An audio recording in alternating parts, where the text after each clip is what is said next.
Сәлем достар, бүгін біз ұлттық тағам вермишель даярлайтын боламыз. Ұлттық тағам вермишель деп атауым себебі, бұрын студенттік кезде осы тағамды ылғи жейтін болатынбыз, сондықтан ұлттық тағам вермишель деп аталып кеткен.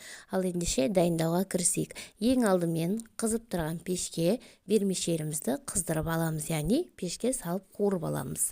Одан кейін ыдысымызға майды құйып, пияз, картоп, томат барлығын қуырып аламыз да үстіне су құйып, татымына қарай тұз, лавр жапырағы, приправалар, дәмдеуіштерді салып қайнатамыз. Қайнағаннан кейін үстіне дайын вермишельді салып пісіріп аламыз. Яғни дайындау уақыты 10-15 минут. Осымен біздің ұлттық тағам вермишеліміз дайын болды. Міндетті түрде жасап көріңіздер, сіздерге ұнайтынына сендім. Дәмі деген керемет болып шығады. Тез әрі оңай дайындалатын тағамдардың бірі. Ас болсын.